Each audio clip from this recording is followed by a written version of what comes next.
So this is lesson 20.5.2, part 1. I think we're going to be spending at least 2 or 3 days on this section in your textbook. This is all about multiplying and dividing radical expressions, and today we're going to focus on multiplying radical expressions. I say here multiply radical expressions and simplify the result, but this simplify the result is always the case. In high school math, by the time you get to this level, whatever you come to for an answer, it always has to be simplified. It always has to be written as an exact value in simplified form. So get used to me not telling you that over and over again. So here's a rule, and I'm not going to prove the rule to you, but I'm going to try to convince you that the rule works. And, to be fair, I'm not going to teach you something that's not true. I'm telling you something that's true. When you're multiplying radicals, you are allowed to multiply the coefficients together, and you were allowed to multiply the radicands together. What does that mean? Well, and by the way, you can only do this if you're multiplying square roots and square roots, or cube roots and cube roots. Now, what does all of this mean, all of this terminology? Well, when I look at 5 cube root 6 multiplied by 3 cube root 7, 5 and 3 are called the coefficients. They're numbers that you're multiplying the radical by. And don't get me wrong, 5 cube root 6 is a radical, but it has 2 parts. It has a coefficient and the actual radical part. So those are the coefficients. Those are the radicands. I'm not saying the cube root of 6 is a radicand. I'm saying 6 is a radicand. The radicand is the thing that's underneath the radical sign. And then that's the index. So when we simplify this, we multiply the coefficients and get 15. We multiply the radicands and get 42. And that means that this is equal to 15 multiplied by the cube root of 42. Well, let's confirm that on a calculator. Keep in mind these are irrational numbers, so your calculator never really gives you the exact value, but it will give you a decimal approximation. I really dislike the location of the cube root function in your calculator. It's in the math menu, but I can go 5 and then go to the math menu and scroll down to the cube root of 6, and my calculator forces a bracket on that argument of 6. I have to close that bracket now before I go on. And then times 3 cube root 7. And again, I especially don't like where that index of 3 appears on your calculator. It's not even inside that little wedge on the root symbol. Anyway, we get this number. And if we try taking 15 multiplied by the cube root, well, not try. If we calculate 15 cube root 42, we get the same number. So this works, right? This is something that works. The actual lesson today is not long. We only have, I think, 6 quick examples here. You're asked to multiply 2 root 5 by 5 root 6. I know that we don't always all require detailed explanations, but I give them anyway sometimes. Those 2 numbers I've highlighted are both coefficients. These 2 numbers I'm highlighting underneath the radical signs are radicands. So we multiply the coefficients and get 10. We multiply the radicands and get 30. So it's 10 root 30. Now I started off today by saying you're always expected to simplify. So is this simplified? Well, you have to ask yourself, can I simplify root 30 using what we learned yesterday? The answer is no, because 30 doesn't contain any factors that are perfect squares. It's not like, for example, root 24 that can be written as root 4 root 6, which is 2 root 6. 30 is 6 times 5. There's no pairs of factors that are identical, so we're done. That is not an exam question. Okay? Negative 8 root 15 times 3 root 10. Once again, we've got a coefficient times a coefficient that has to be taken care of, and a radicand times a radicand. So we end up with negative 24 root 150. Can that be simplified? Can 150 be simplified?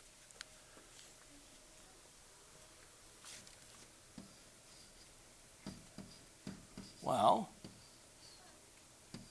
first of all, this is useless, isn't it?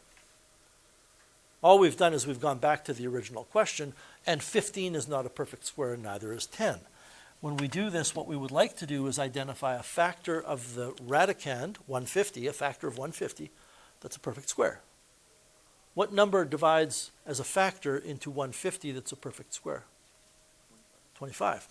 By the way, before we continue, 6, right? I don't know. Some of you will find this helpful, maybe, I hope. Of course 25 is a factor, because look up here at the two blue numbers. 5 is a factor of 15, and 5 is a factor of 10. So you're going to have two 5s in there, which is where the 25 is coming from.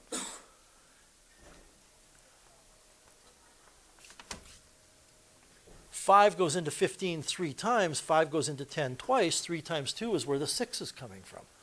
You didn't have to do this stuff on the side. Anyway, this is 5 root 6. So now we have negative 24 times 5 root 6. And negative 24 times 5, we are allowed to multiply because they are both coefficients. Now, I know you might look at the negative 24 and go, it's not a coefficient. If you like, if you're saying, I don't see how negative 24 is a coefficient,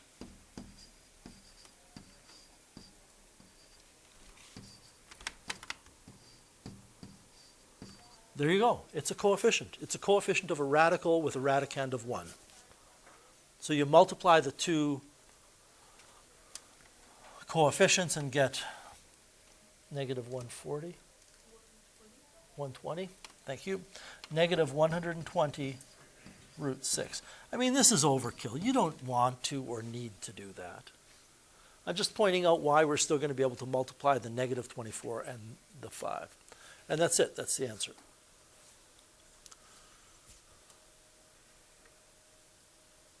Do we have coefficients here? Yes.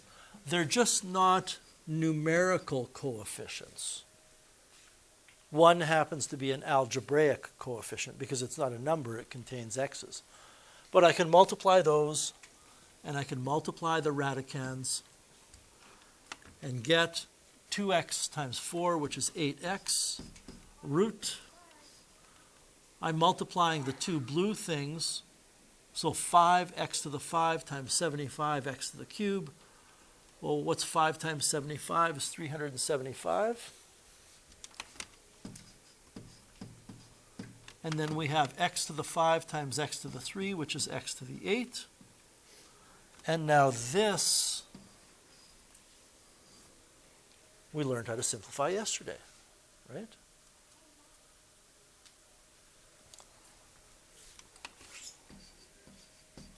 I'm still a fan, I want to be careful here.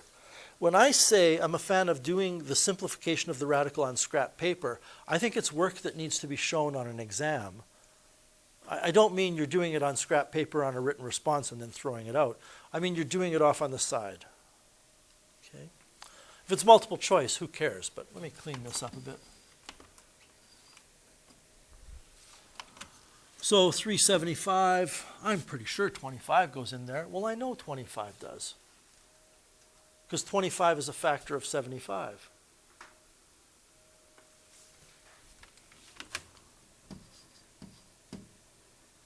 How many times does it go in? I'm guessing, just give me a second to work it out, 4, 12, 15?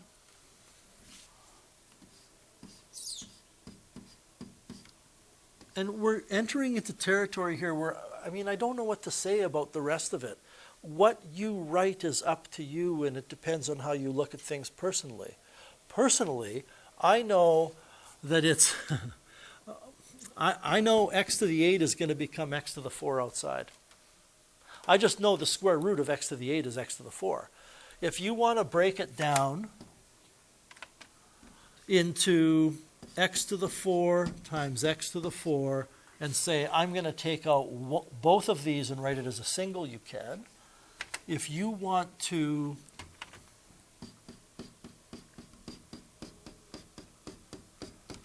say that I'm going to take this pair out, and this pair out, and this pair out, and this pair out, and write x, x, x, x outside, it's up to you. But this 25 is going to become a 5. These 8x's are going to become x to the 4, and then we're going to have root 15.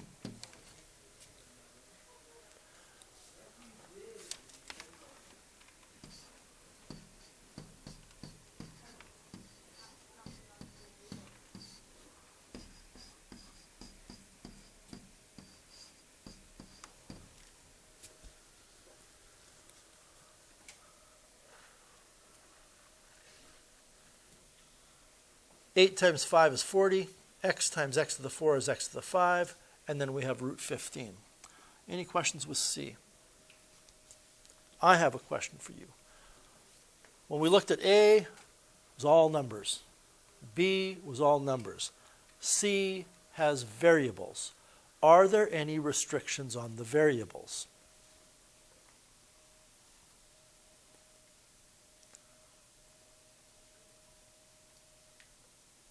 Is x allowed to be negative? It is not allowed to be negative. There is a restriction. And you might say to yourself, so x must be greater than or equal to 0. You might say, yeah, but there's no x underneath the square root anymore. Doesn't matter. Your eyeball, this is your eyeball, always focuses on the original expression when you talk about values that are not allowed, what we call non-permissible values. And if x is negative, and you put that negative number for x in there and cube it, you still have a negative, and you're taking the square root of that, and that is not allowed. Okay? So you always look at the original thing. Now, if this was, everybody, and it isn't, but if it was x to the 6 and x to the 2, do you see we would get the same answer here? You'd still have x to the 8 in total underneath. If that was the original expression, then there would be no non-permissible values. Because in the original expression, those even exponents get rid of negatives. It's, again, like we said on Monday, it's tricky. All right, let's take a look at D. Well, this is no different in nature than something like the following.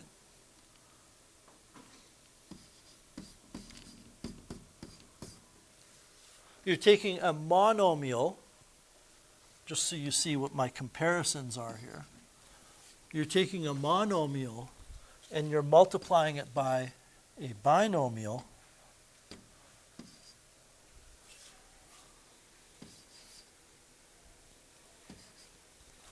And how you do that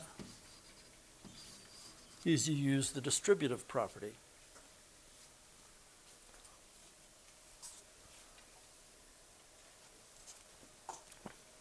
So I think the time for me to stop saying this is a coefficient and this is a coefficient and multiply them is done. When you multiply 7 root 8 times 6 root 5, you get 42 root 40. No, you don't. You get, 42 root 40. 7 times 6 is 42. 8 times 5 is 40. Plus, when I multiply 7 root 8 by 9 root 20, I get 72. Nope, I get 63 root 160. Correct? 9 times 7 is 63, and then 8 times 20 is 160. Can we simplify these? Yes, you better believe it. So root 40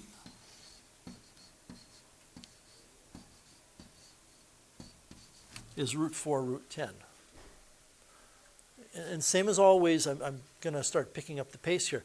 Because as you see, when things get more complicated, we don't have time to spend 5 minutes talking about simplifying a single radical like we did on Monday. Root 40 is 2 root 10. So this is 42 times 2 root 10 plus 63. Well, I can see it's staring me right in the face. A factor of 16 in root 160, in 160. 16 is a perfect square. Root 160 is 4 root 10.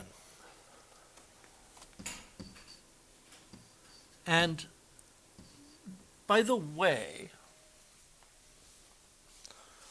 if you think, you might think this is easy, and it is on some level. But if you think you're not going to make mistakes, think again. It's very easy to make mistakes like over here where I wrote 4 root 10. You might think you would never do this, but I see people do it all the time. They write 16 root 10. They forget to actually take the square root of that 16. You can see a very nice thing is happening, right? I get 84. My multiplication and addition today is, I'm lacking a little confidence here, so you better keep on top of this. I get 84 root 10 plus 252 root 10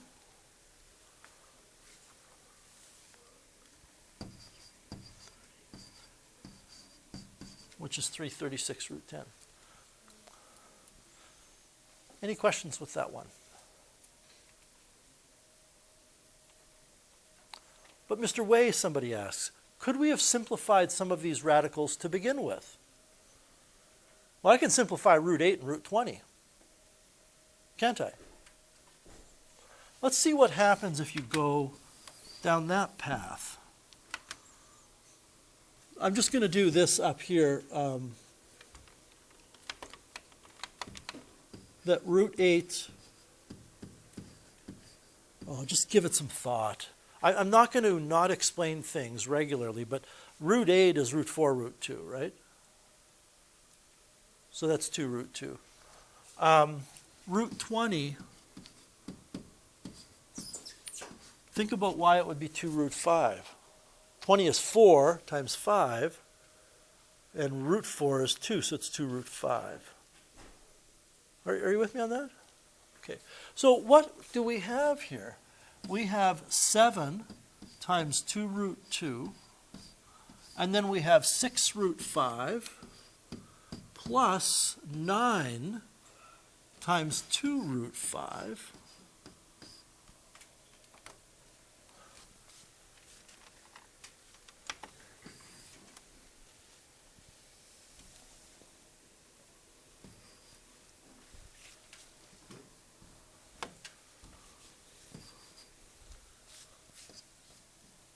Right? This is 14 root 2 times 6 root 5 plus 18. Oh man, did we ever catch a lucky break? We don't even have to use the distributive property. We can take that 6 root 5 and 18 root 5 and get 24 root 5.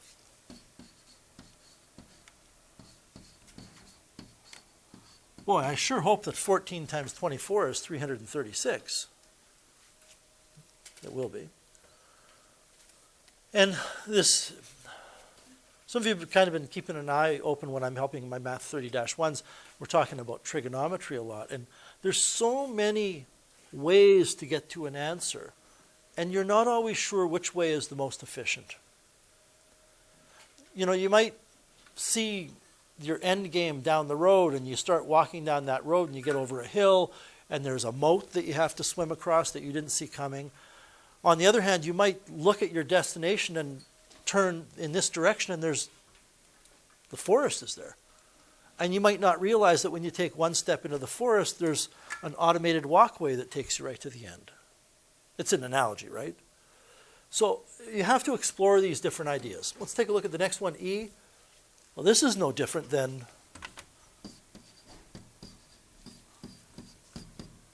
this. It's 2 binomials being multiplied together, so we're going to multiply first, outer, inner, last. My first My first will be the product of these two, which is 72 root 10. My outer is the product of these two, which is 48 root 20.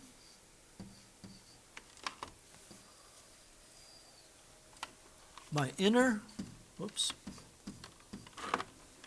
is the product of these two, which is negative 45 root 5.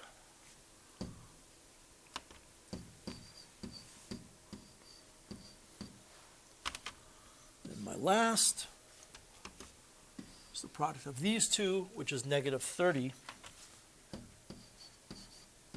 root 10. We're getting into a territory here where I think it's worthwhile to double check. Not every single step. You can't be that unsure of yourself, because then you'll never get anything done. And it's not that I'm unsure of myself, but there's a lot going on in this step. So as a student or a teacher, I would go, I better check that. 72 root 10, and as I'm checking it, you should be checking it as well. My outer is 48 root 20. My inner is 45 root 5, and it's negative, and my last is negative 30 root 10. It looks good. I know very clearly I'm going to be able to add the negative 30 root 10 and the 72 root 10. Why don't I simplify 48 root 20 right now? That's 48 root 4 root 5, which is 48 times 2 root 5, which is 96 root 5. Is it the case that I think there are people in the room who could go from here to here in your head? I will caution you that you will make mistakes unless you're very careful. And a mistake is going to be to end up forgetting to square root the 4, maybe. It's not, the brain is weird that way. It's not as simple in your brain as sometimes you think it should be. Anyway, we've got these four terms. I have 72 root 10 minus 30 root 10, which gives me 42 root 10. And I have 96 root 5 minus 45 root 5, which is, I think, 51 root 5. How's my subtraction? Yes? Okay.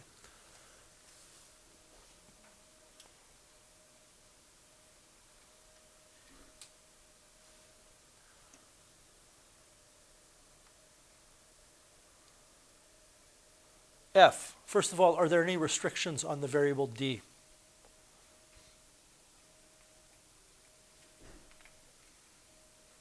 No, because it's a cube root, not a square root or a fourth root. You can take cube roots or fifth roots or seventh roots or odd roots in general of any number, including negatives. So we're just going to put this together. There are no coefficients. I need to take 4d to the 5 times 160d to the 5, and that's going to give me 640d to the 10. Is my multiplication okay there? So again, just a question. How many of you see that the d to the 10 has a whole bunch of d's that can be pulled out, but you will be left with 1 inside? Because it's really this. You don't need to write this down.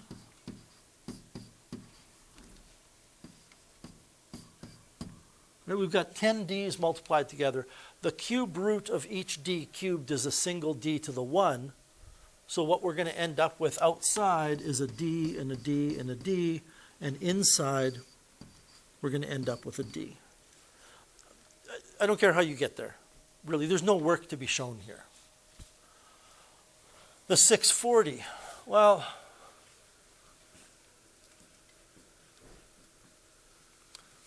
this 4 has a factor of 4. 160 has a factor of 16. So definitely the cube root of the 640, this is cube root 640, is going to have 4 cubed, or 4 times 4 times 4. What else will it have? Well, 4 times 4 times 4, I'm going to take that out, take out the 16, I guess a 10. There is 0 to be gained by me writing that as 2 times 5. Because they're going to be stuck in there anyway. They're the leftovers. So that means I'm going to get a 4 on the outside, and I have 10 left inside. My answer is 4d cubed multiplied by the cube root of 10d. And there are no restrictions on d.